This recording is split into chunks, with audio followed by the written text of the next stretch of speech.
Bonjour à tous et bienvenue sur Astro Kaka. Aujourd'hui nous allons parler du transit de Chiron, une fois n'est pas coutume.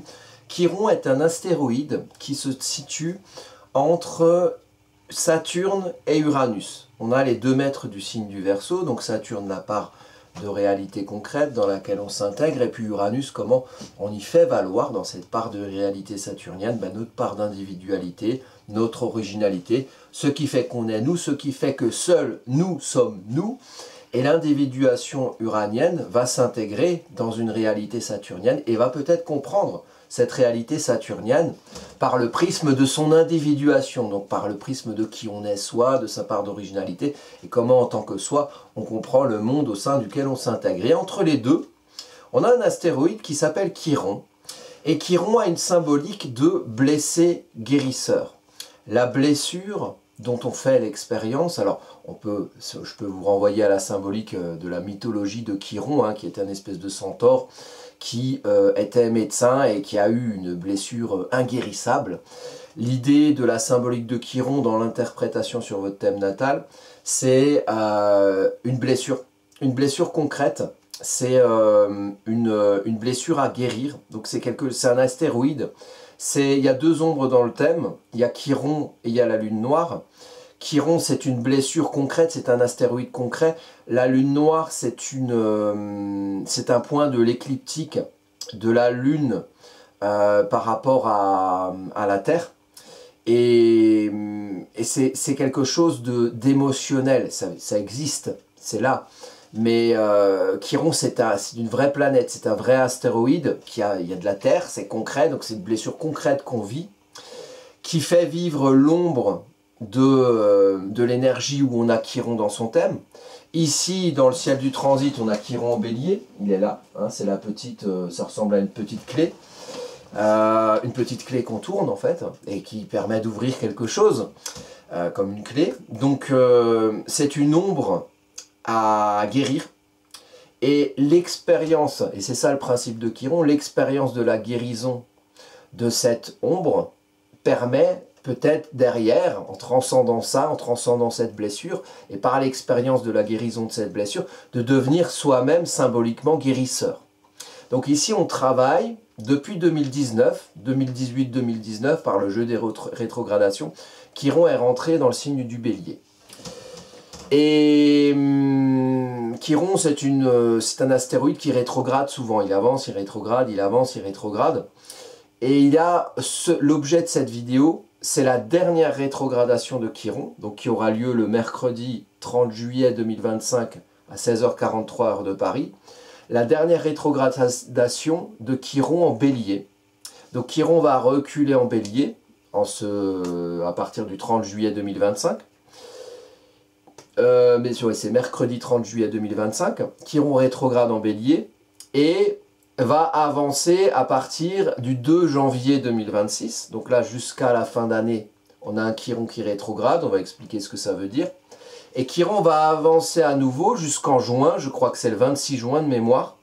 Et là, va rentrer dans le signe du Taureau. Donc c'est la dernière rétrogradation de Chiron en Bélier. Chiron étant un astéroïde lent qui reste longtemps dans un signe. Et là, ici, Chiron reste, elle est rentrée depuis 2018-2019 dans le signe du Bélier. Donc, on a eu l'occasion de bien expérimenter cette énergie depuis 2019. Chiron reste en Bélier depuis 2019. Qu'est-ce qui s'est passé depuis 2019 en blessure, pour vous personnellement, dans le monde, en blessure du rapport à l'action? Qu'est-ce qui peut empêcher de faire, de décider, d'entreprendre? Qu'est-ce qui peut faire qu'on ne se sent pas légitime à faire, à décider, à entreprendre, à démarrer? Qu'est-ce qui nous empêche? Qu'est-ce qui empêche ce mouvement? Qu'est-ce qui empêche cette naissance du feu? C'est-à-dire on commence quelque chose, on démarre, on prend l'initiative. Qu'est-ce qui nous empêche dans le temps, dans le ciel, depuis cette période de 2019 jusqu'aujourd'hui 2025, jusqu'à 2026?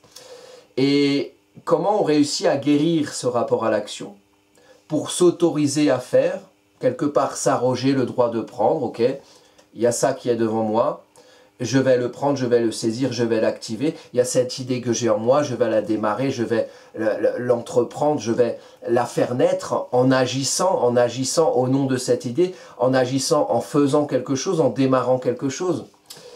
Et c'est vrai que dans le contexte national, international, on a vécu beaucoup de choses qui ont pu empêcher le mouvement, qui ont pu empêcher l'action et qui ont généré un besoin de faire, de comprendre pourquoi on n'arrive pas à faire et de confronter et d'activer des choses pour pouvoir guérir ce qui nous empêche de faire.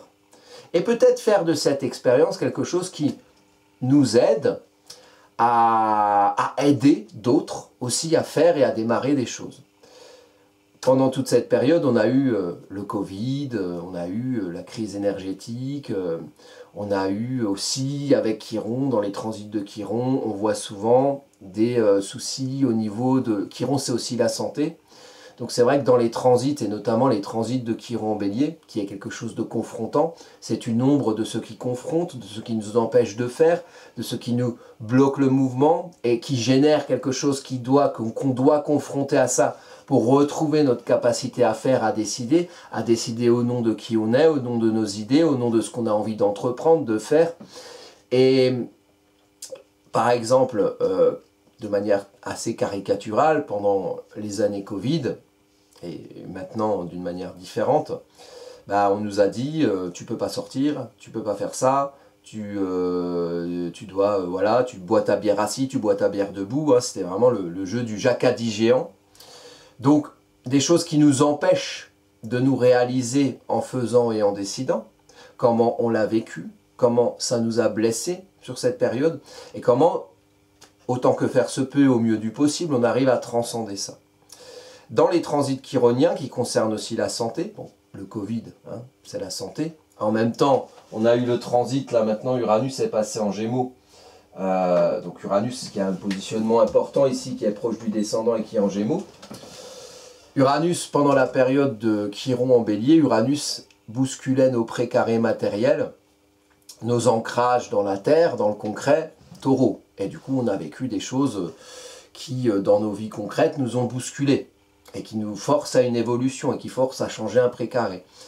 Alors, avec en même temps un Uranus qui, quelque part, souffle la tempête dans le cul du Taureau et oblige au mouvement, et dans le même temps, Chiron qui blesse le rapport à l'action. Donc qu'est-ce qui nous empêche d'aller voir ailleurs si l'herbe est plus verte, de changer de précaré? Qu'est-ce qui nous empêche d'activer ça?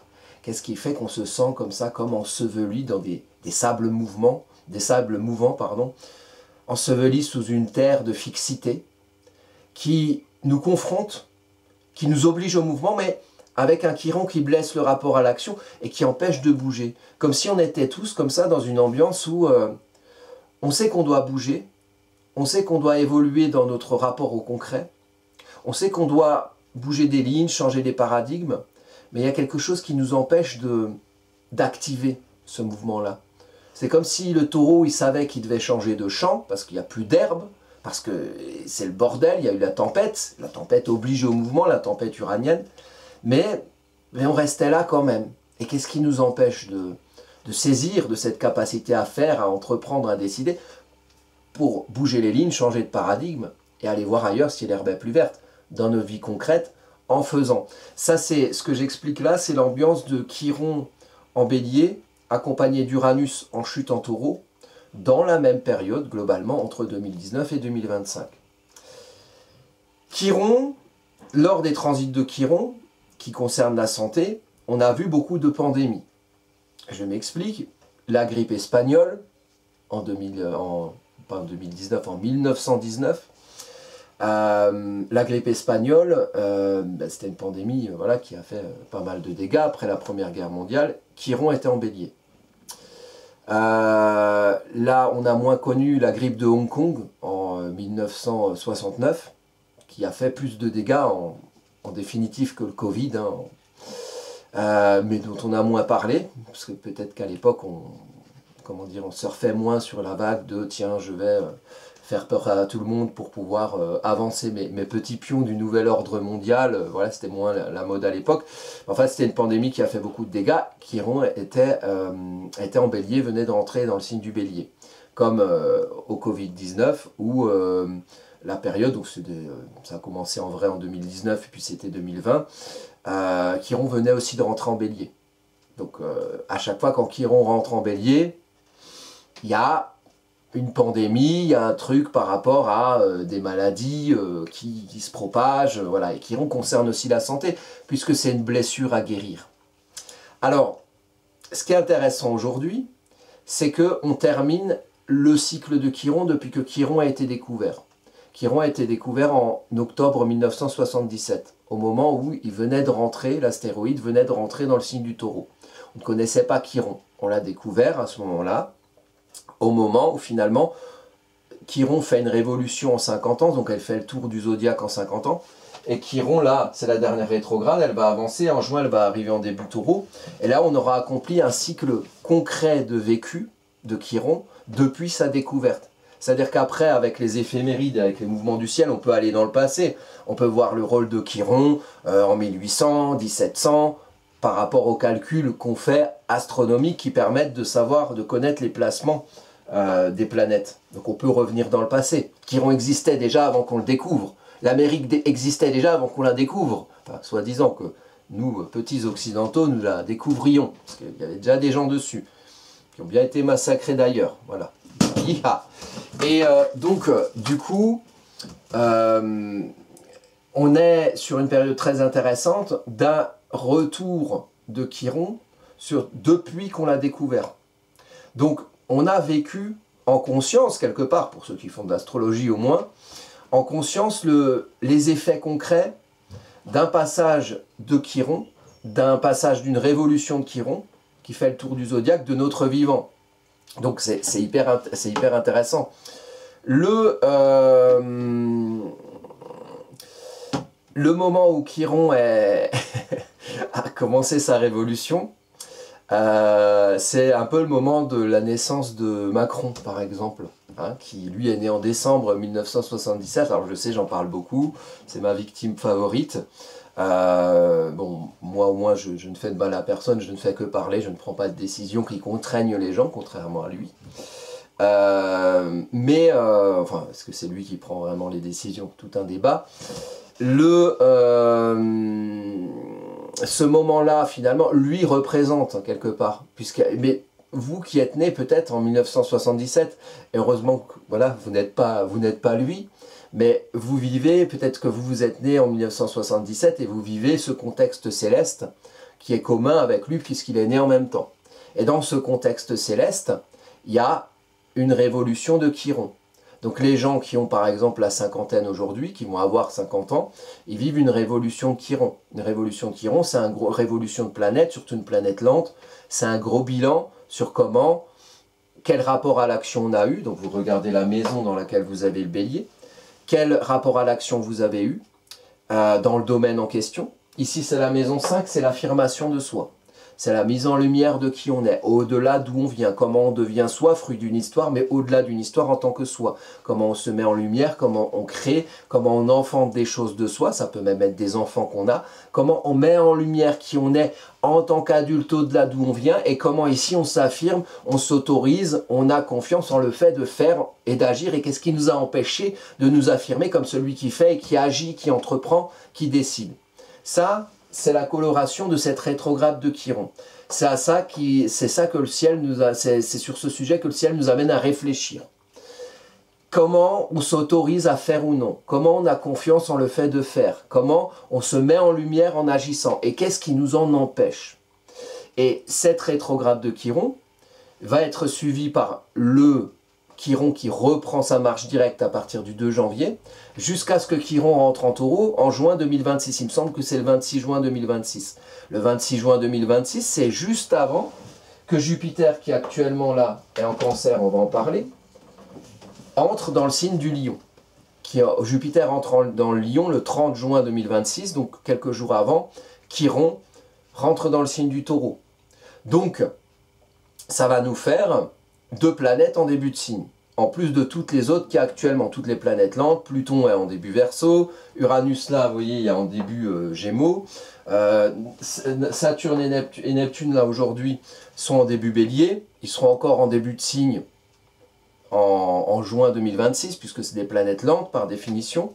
Peut-être Saturne aura un petit peu avancé, aux alentours de 10 degrés, mais toutes les autres, Neptune, Pluton, Uranus, seront en début de signe. Donc ça veut dire qu'il y a beaucoup d'énergie actuellement, et pendant un moment, dans les débuts de signe, et donc ce que vous avez vous comme placement planétaire en début de signe va être très sollicité par toutes ces planètes lentes en question, énergie structurelle, comme dans une horloge, et Chiron c'est pareil, c'est une planète lente, comme dans une horloge où les aiguilles des heures restent longtemps sur un endroit du thème. Bon, là, donc c'est important que vous regardiez vous vos placements début de signe, parce qu'ils vont être très sollicités par des énergies structurelles, donc à portée durable.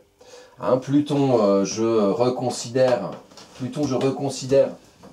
je transforme, je vais chercher dans le fond des choses, quelque chose qui se révèle, une lave sous-jacente, qui me fait considérer, me comprendre, le Verseau, signe d'air, me comprendre différemment, reconsidérer la manière dont je me comprends dans mon individualité, dont je comprends par mon individualité, par mon esprit individuel, par mon indépendance d'esprit, le monde qui est autour de moi et auquel je m'intègre.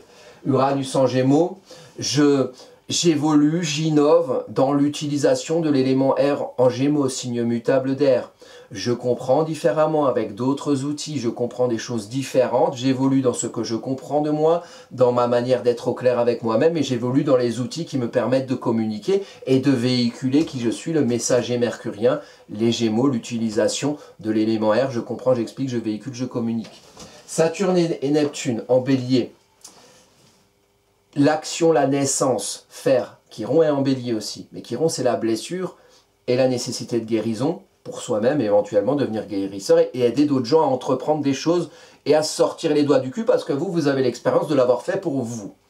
Saturne en Bélier, en chute en Bélier, donc le pouvoir de contrainte de l'institutionnel établi et de l'autorité de milieu est moins puissant.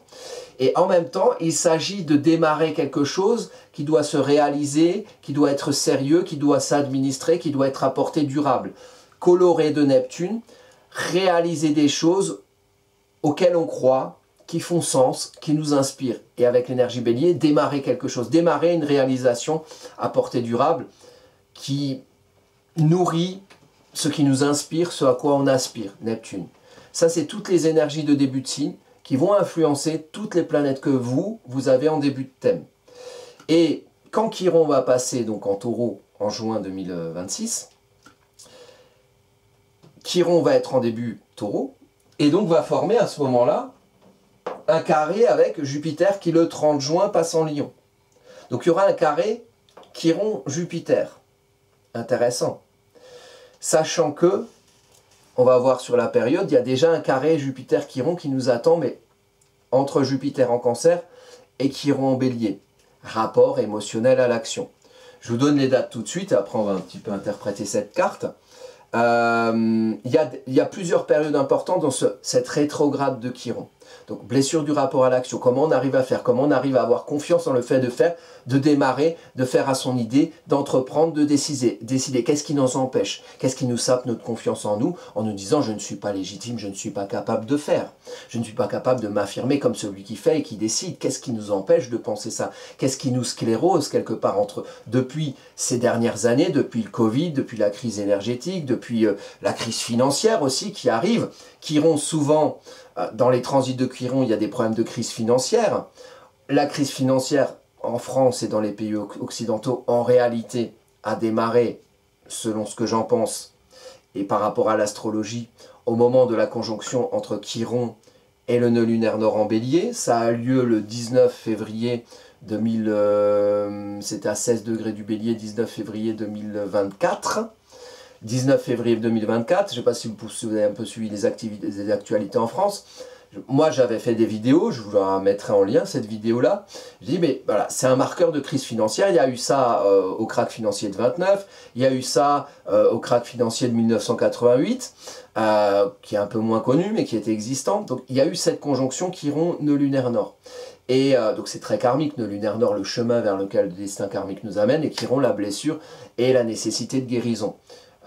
Et donc quand il y a ces deux points ensemble, souvent il y a une crise financière. ça a eu lieu le 19 octobre 2024, c'était à 16 degrés du Bélier.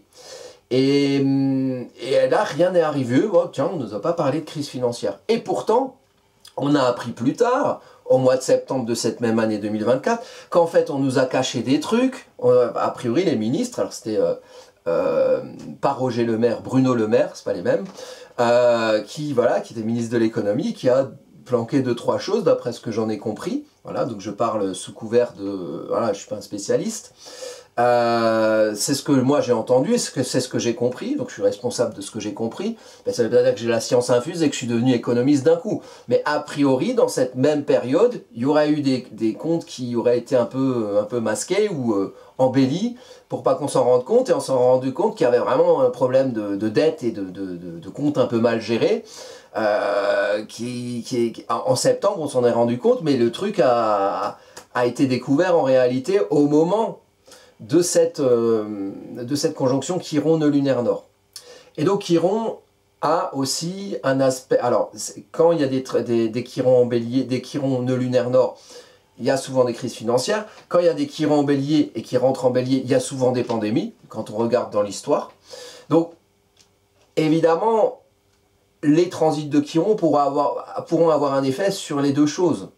Alors, pandémie, j'y crois pas trop, c'est en début de signe en général. Donc là, c'est en début de signe, en début bélier. Donc ça s'est passé, on l'a vécu. Par contre, la crise financière, les effets de ce qui s'est passé notamment dans cette période de début 2024, j'ai bien peur qu'en septembre, il y ait quelque chose qui se révèle. Au moment où finalement, Saturne et Neptune sont passés en bélier depuis mai, je parle par exemple pour la France, mais enfin, toutes les économies occidentales sont un peu impactées, donc s'il y en a un qui coule, il peut entraîner tous les autres, en termes d'État et de pays, puisqu'ils sont très copains avec tous leurs amis du nouvel ordre mondial. Et puis ils nous amènent avec nous, pour qu'on soit tous copains dans leur économie super bien gérée. Comme ça, après, ceux qui payent, c'est nous, c'est les lapins, les pigeons, les cons, quelque part. Et jusqu'à ce qu'on prouve le contraire, au moins. Et donc cette rentrée de septembre et septembre-octobre, il va y avoir des transits par rapport à cette Chiron rétrograde qui peuvent être déclencheurs. Peut-être de choses un peu problèmes finances, dettes, qui c'est qui paye. Alors qu'est-ce qui s'est passé pendant la période où Saturne et Neptune étaient en bélier, donc les deux ensemble, du 25 mai 2025 jusqu'au 2 septembre ou jusqu'au 1er septembre où Saturne repasse en Poisson. Donc il y a des décisions, il y a de l'énergie bélier, des décisions qui ont été prises, notamment un budget qui a été voté là récemment, enfin qui a été voté, qui a été proposé, je ne sais même pas s'il a été voté, mais il sera sûrement voté parce que ils sont tous avec leur belle petite bande d'opposition contre les collabos, donc ils font, voilà, fait genre on râle, mais en fait on est tous dans la même équipe. Toujours selon mon interprétation évidemment.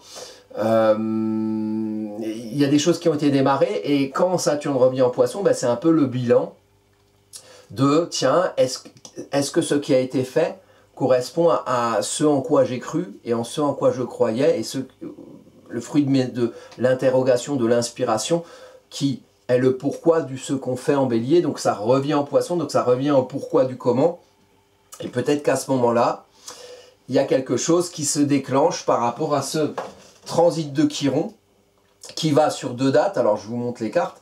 Alors ça c'est le 2 janvier 2026, cette carte là c'est quand Chiron repasse en marche directe pour aller vers le taureau, rentrer dans le taureau en juin. Le 16 septembre 2025, vous voyez pourquoi je fais cette carte? Parce qu'on a Mars ici avec la lune noire, donc ça c'est le 16 septembre 2024, notez cette date un peu aux alentours. Puis regardez éventuellement vous dans vos vies, est-ce que dans votre thème, qu'est-ce que vous avez par exemple fin balance? Moi par exemple j'ai Pluton à 25 degrés, donc du coup voilà, je vais avoir mon Pluton par là. Mars lune noire, agir et l'ombre de l'action, l'ombre à conscientiser la lune noire. Conscientiser l'ombre, c'est aller voir en face un point de recul qui permet de mieux comprendre. Et le point de recul en face, on a Chiron justement, donc Chiron qui rétrograde en opposition à Mars. Et donc c'est à 26 degrés. Et en plus, la lune noire est avec Mars, donc le point Priap le point de recul, c'est Chiron. La blessure du rapport à l'action, sachant que dans les faits, Chiron peut avoir un impact sur tout ce qui est crise financière. Et là, on est sur un moment un petit peu qui suit ce 19 février 2024 et la conjonction de Chiron avec le nœud lunaire nord. Et on est à la suite et on est sur un transit important de Chiron qui rétrograde. Qui rétrograde, c'est-à-dire qui est introspectif. Quelle est cette blessure du rapport à l'action? Comment on la comprend? Qu'est-ce qu'elle a donné comme effet? Qu'est-ce qui permettrait de la guérir? Une rétrograde, c'est toujours une introspection. Donc là, on est sur l'introspection, mais qui s'oppose et donc qui est en lien. Opposé, c'est un pont trop loin, il faut lier les deux. Qu'est-ce qui empêche d'agir? Et qu'est-ce qui, en balance, qu'est-ce qu'il y a à comprendre?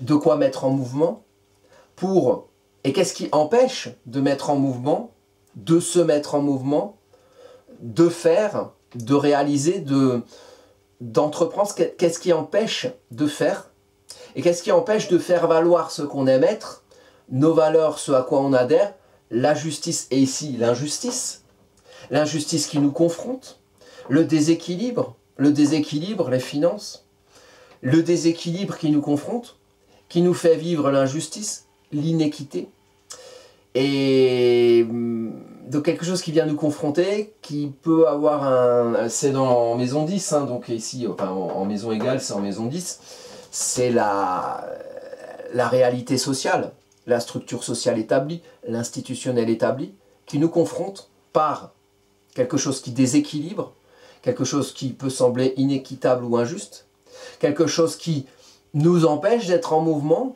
qui nous sclérose, qui nous empêche d'être dans la décision, et qui a un lien avec la maison 4, qui rend l'origine, d'où ça vient, qu'est-ce qui nous empêche de faire, qu'est-ce qui nous confronte, et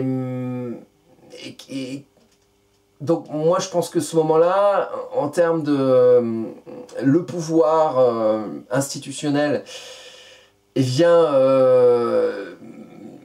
nous confronter, alors en plus ils sont dans leurs histoires de guerre aussi, ça peut-être un lien aussi, hein, crise financière, plus de pognon, on va faire une guerre, comme ça voilà, on va trouver le pognon ailleurs dans des ressources insoupçonnées de pays lointains, voilà, parce que là où il y a la guerre, c'est toujours là où il y a des ressources insoupçonnés, enfin insoupçonnés des lapins, mais pas de ceux qui vont faire la guerre évidemment, soupçonnés peut-être des soldats chair à canon qui vont faire la guerre, enfin bon, hein, il y a, il y a des choses en Iran, hein, il y a du pétrole en Ukraine, il y a a priori des terres rares ou je sais pas quoi, voilà, bon, en général où il y a de la guerre, il y a des trucs à prendre, quoi, hein, c'est pas gratuit, c'est pas juste parce qu'on s'entend mal avec son voisin, même si ça peut aider. Donc du coup, ouais, il y a ce côté confrontant de l'ombre de Chiron, c'est l'ombre de Mars, et là l'ombre de Mars est soulignée aussi en face. Donc ça peut être un moment important qui peut marquer soit des choses confrontantes au niveau international du type violence, guerre, des choses comme ça, soit des choses qui peuvent concerner aussi les crises financières suite à cette conjonction qui marque les crises financières très souvent, voire presque à chaque fois, de Chiron avec le nœud lunaire nord. Et par exemple la crise financière de 2008, qui a eu la crise des subprimes, il y avait aussi Chiron, nœud lunaire nord. Voilà, et ça a duré quelques années encore à la suite. Voilà, c'est pas juste le jour même où il y a une crise financière, ça dure quelques années. Hein, le temps de donner 1000 milliards aux banques, voilà, qui vont ensuite refaire pareil et jouer au casino avec les économies de tout à chacun, comme de bien entendu. Voilà. Bon, tout ça, ça cogite, ça revient. Et il y a aussi une autre date, c'est le 23 octobre. Et là, c'est ce dont je parlais avec le carré de Jupiter. Donc le 23 octobre, on a Jupiter là à 24 degrés 35 du Cancer. Et on a Chiron qui est ici, là, à 24 degrés 35 du Bélier. Et donc les deux, ils forment un carré. Voilà, le carré entre la blessure du rapport à l'action, et puis Jupiter, comment je prends mon espace en Cancer, comment je prends mon espace, comment je prends ma place, comment je prends le pouvoir d'être en phase avec moi-même. On est en maison 1. On est toujours là sur quelque chose, on est dans la maison 10 aussi ici, en maison égale. Donc on est toujours dans l'institutionnel établi. Cette fois, c'est pas Mars et la Lune Noire qui sont là, c'est Chiron directement. Donc il y a l'origine, 16 septembre, peut-être quelque chose qui se déclenche. Et puis après, peut-être dans une continuité, des embryons soit de solutions, soit de ben, qu'est-ce qu'on fait maintenant. Et le temps de réfléchir, il y a un mois entre les deux, hein, on est le quoi? On est le 23 octobre. Sur la première carte, là, Mars opposé à Chiron, on est le 16 septembre, donc c'est à peu près un mois après. Comment on arrive à maison 1, le moi qui je suis, qui vous êtes vous, comment on prend notre espace, comment on revendique un espace, une place, un pouvoir, d'être en phase avec soi, en travaillant en conscience, le lien entre le fait d'être bien avec soi-même et sa capacité à faire, à agir et à décider dans la vie sociale et dans les réalités sociales au sein desquelles on s'intègre, en s'intégrant soi, en agissant et en mettant des choses en mouvement au nom de ce qui fait qu'on est bien et en phase avec soi. Alors attention, ce carré-là, c'est le cancer. Ça peut souligner l'ombre du bélier, l'ombre du cancer. L'ombre du bélier, ce qui nous confronte, ce qui nous empêche de faire. Et puis l'ombre du cancer, ah, je veux prendre ma place. Le cancer, c'est un peu l'origine, c'est un peu d'où je viens. Alors il y a tous ces problèmes de, voilà, est-ce que ça peut marquer un repli sur soi un peu identitaire, la maison 1, le moi. Oh, on n'a qu'à rester entre nous, hein, on mangera du saucisson, machin. Enfin, vous voyez un peu le délire des racistes à tout va, là, qui expliquent, voilà, les problèmes du monde par la religion ou la couleur de peau, ce qui me semble un peu stupide, mais enfin bon, ça me regarde. Et voilà, puis après on peut, comment dire, il peut y avoir des institutionnels établis qui agitent le mouchoir, hein, qui disent ah, tu as vu, c'est sa faute, c'est lui, regarde lui, il est bronzé, regarde, il est blanc, regarde, il est roux, hein, c'est sa faute. Bref, c'est toujours étonnant de voir que on peut, enfin voilà, des fois c'est plus c'est gros, plus ça passe. Hein. Bon, c'est voir ce qu'on va faire de tout ça quelque part avec Chiron. Alors, juste pour vous parler rapidement de cette rétrograde, donc ça c'est la carte de la rétrogradation de Chiron. Nous avons donc Chiron à 27 degrés ici. On a un Mars qui maîtrise Chiron, qui est là à 25 degrés de la Vierge. Donc les deux, ils forment un quinconce, l'un à l'autre, de Chiron avec son maître Mars. On a un autre quinconce à l'ascendant, qui lui est à 29 degrés du Scorpion. Donc c'est un quinconce entre... alors c'est à côté du milieu du ciel, et puis c'est en maison 10 aussi. Donc on revient toujours à cet institutionnel établi, à cette réalité sociale établie, dans laquelle on s'intègre, dans laquelle il y a quelque chose qui nous confronte, où il y a quelque chose qu'on doit faire. Mais il s'agit de comprendre, avec la Vierge, signe mercurien, comprendre, rendre intelligible, s'expliquer pour pouvoir fonctionner pour pouvoir agir, pour pouvoir s'accomplir. Il y a quelque chose qui concerne un peu le porte-drapeau social, qui vient confronter, et qui est quelque chose à comprendre et à rendre intelligible pour pouvoir soi-même fonctionner en étant capable d'agir. Et en étant capable d'agir dans sa vie sociale, peut-être pour guérir son rapport à l'action et sa capacité à s'affirmer en faisant, peut-être pour fonctionner dans sa vie sociale. Pour trouver les formes adéquates qui vous permettent d'amener le mouvement, de décider, d'entreprendre, de confronter éventuellement. Et de l'autre côté, donc c'est une figure iode qui pointe sur Chiron. L'autre base de la figure iode du triangle, elle se fait à l'ascendant Scorpion. C'est apprendre l'ascendant, c'est apprendre à accoucher de soi quelque part.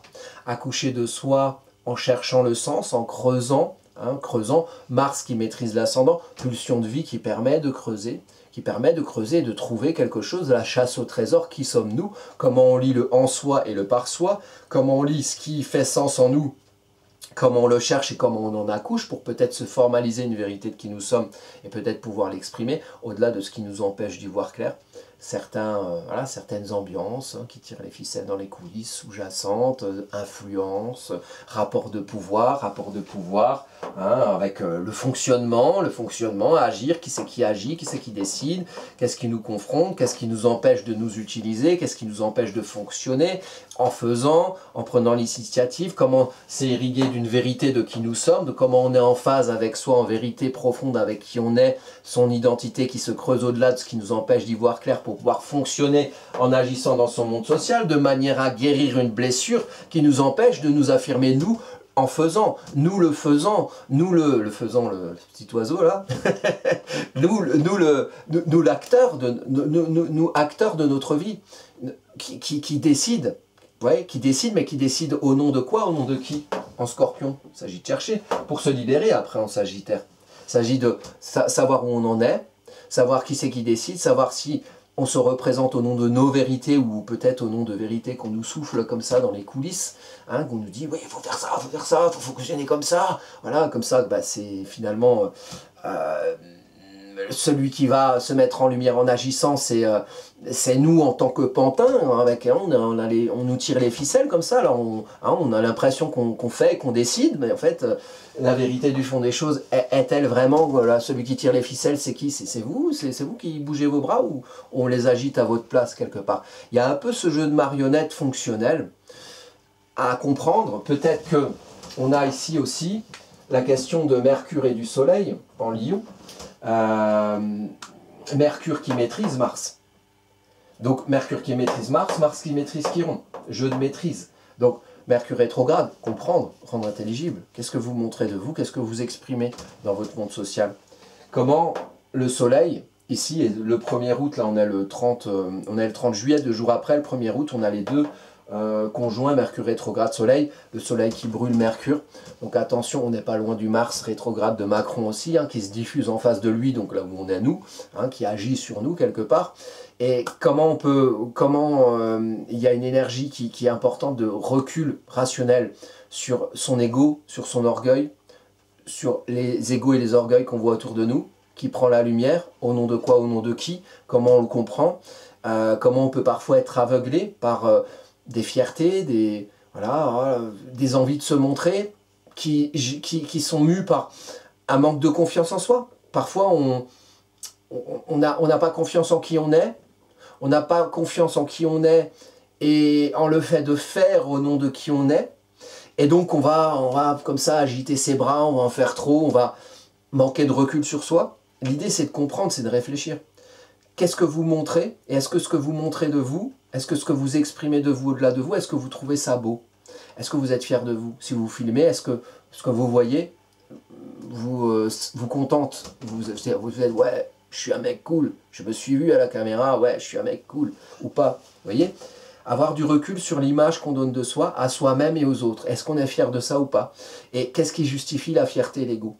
Est-ce que c'est un besoin de combler un manque de confiance, auquel cas ben, on va montrer quelque chose de nous qui juste va prendre la lumière de manière maladroite, égotique, et qui ne va pas donner aux autres envie de regarder, donc il va vous refléter une sale image de vous? Ou est-ce que c'est quelque chose qui génère, vous vous mettez en lumière quelque chose que vous avez envie de... que vous avez conscience d'être, avec le Verseau qui est en face, et qui peut être intéressant et pour vous, pour votre image de vous-même, parce que vous avez quelque chose de vous à montrer, à donner à l'autre, c'est la générosité du lion, et puis qui peut être intéressant, puisqu'il n'y a que vous qui êtes vous, bah, du coup en le montrant, ça va donner une vision des choses qui reflète votre indépendance d'esprit, et pas un mimétisme de marionnette qui va, on lui dit montre-toi là, alors montre-toi comme ça, et puis on va suivre quelque part. Et ça ne va pas ressembler à qui nous sommes. Et ça ne va pas être très intéressant à regarder. Puisque si tout le monde fait pareil, au bout d'un moment, c'est quoi? Quel est le but de vous regarder, vous, hein, qu'est-ce que vous avez de personnel et d'individuel à donner, à exprimer? Vous voyez, qu'est-ce qui peut refléter une belle image de vous, en ayant conscience de qui vous êtes, et la confiance du lion justifiée par la conscience du Verseau. Je suis moi, je ne suis pas quelqu'un d'autre, j'ai quelque chose de personnel à apporter, alors je vais avoir confiance en le fait de montrer ce que j'ai d'intéressant et de personnel à exprimer, à apporter au monde, et pas être le perroquet curé d'idées qui ne sont pas les nôtres, par exemple. Et on a aussi ici Uranus qui se situe en face, hein, en maison 7, projection de soi dans le champ relationnel, maîtrisé par Mercure, comprendre les choses différemment, utiliser des outils différents pour se comprendre, pour se faire comprendre, évoluer dans ce qu'on projette de soi à l'autre. Et puis ici, la Junon et la Lune Noire, en maison 12, les personnes avec qui on est attaché, hein, ça peut être dans l'intime, ça peut être les proches, ça peut être contractuel, ça peut être l'influence du lien à l'autre. Je vais même vous dire, dans le contexte international que je donne, l'influence du lien institutionnel, hein, qui lie les uns et les autres en nations, en pays, en communauté, voilà, et on est lié à ça quelque part, hein. Moi je fais partie des pulls gris, c'est comme même en astrologie, les signes, à nous les Verseaux, nous les lions, quelle connerie, c'est vraiment une connerie ça, quand j'entends ça, moi ça me rend fou, c'est aussi pertinent que l'équipe des pulls gris et l'équipe des pulls bleus. Les béliers, les taureaux, il y a pas de... Vous êtes tous les signes, hein, vous avez une roue avec tous les signes. Hein. Pas parce que le soleil il éclaire un endroit que vous n'avez pas d'autres signes. Et même là où vous n'avez pas de planète, eh ben, c'est aussi vous. On est les 12 signes en fait. On est tous béliers, taureaux, gémeaux jusqu'à poisson. Il n'y a pas les béliers, les soleils. Alors, vous me dites les soleils en bélier, oui. Les soleils en lion, oui. Et pas les béliers, les lions. Je partage des trucs sur des groupes Facebook. Le meilleur signe c'est la Vierge, nous les Capricornes. Ça me fait penser aux horoscopes. Avec, alors cette semaine, les béliers, oh là là, vous allez avoir mal au cul. Les taureaux, vous allez vraiment avoir une super semaine. Hein. C'est top. Non, on est un peu plus compliqué que ça, je pense. C'est plus complexe. Voilà. Sinon, moi, je fais partie de l'équipe des t-shirts noirs. Voilà.